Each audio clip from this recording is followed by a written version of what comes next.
Mr. Speaker, ladies and gentlemen, countries like Hong Kong, Bahrain, the Philippines, Iraq, etc. were all former colonies. Decades later, they continue to be seen as to some extent illegitimate and inferior compared to their British, American, Indian, or Spanish colonizers.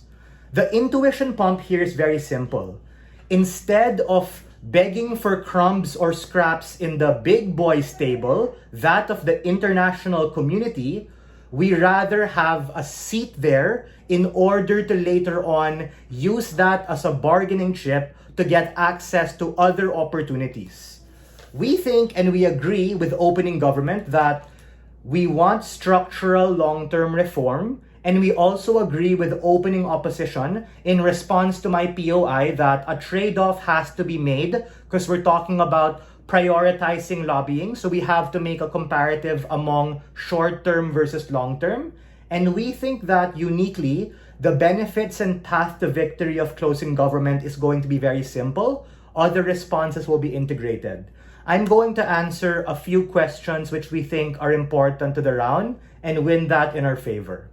The first question I'm going to answer is, what exactly is lobbying, and why exactly do we want to prioritize lobbying for systemic reparation? A, we have to understand that systemic reparation bolsters and establishes a sense of autonomy and legitimacy in order for countries to know you exist and that you're independent and you're no longer under the shackles of your oppressor.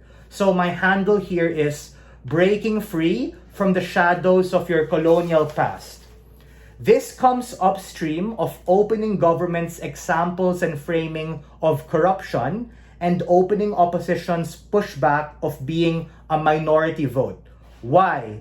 Because complex and diverse realities of economic trade do exist.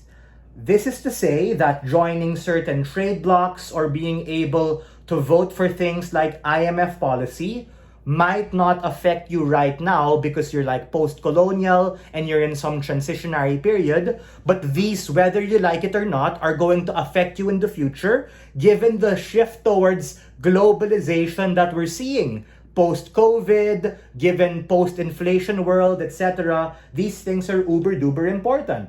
And we think that even if you don't get any particular votes, as I said in my POI, it actually unlocks other capacities to be able to get funding and more money. How is that going to be done? Number one, through direct international credit lines from loans and sovereign debt, which I raised in my POI. That is to say, you can literally borrow more money down the line when you're able to be in this particular seat of these international groups and trade blocs. And more importantly, in my other POI, you can negotiate for better rates. So for the reasons that opening opposition said about how you might be caught up in a lot of the politics here, you might form enemies, the converse is also true. You're able to form strategic alliances between countries of your proximity or those who also share a cultural and historical symmetry with you. And you're able to maybe borrow more money from these people and even negotiate the particular interest rates of these deals. The comparative of that on their side is literally accepting what you have right now. And the problem with accepting what you have right now is you don't necessarily have any form of leverage. That is to say, the time value of money and compounding argument works against them because we also have to analyze the future value of what might happen in the future versus the present value of what we get right now. Meaning, okay, we might get $1 million credit line right now, but it's at a poorer interest rate compared to in the future. We might be able to borrow a bit more. We might be able to have a longer payback period. We might be able to have just marginally a lower interest rate by 10, 15, 25 basis points. The second impact here is direct capital inflow from foreign direct investment. And this can actually happen when you establish a sense of legitimacy and credibility. Because right now, not to generalize, but your country might be seen as kind of sketch at worst, or at best, it might be seen as, okay, you're still largely dependent on your colonial past, hence you're here knocking on our door, asking for resources and capacity.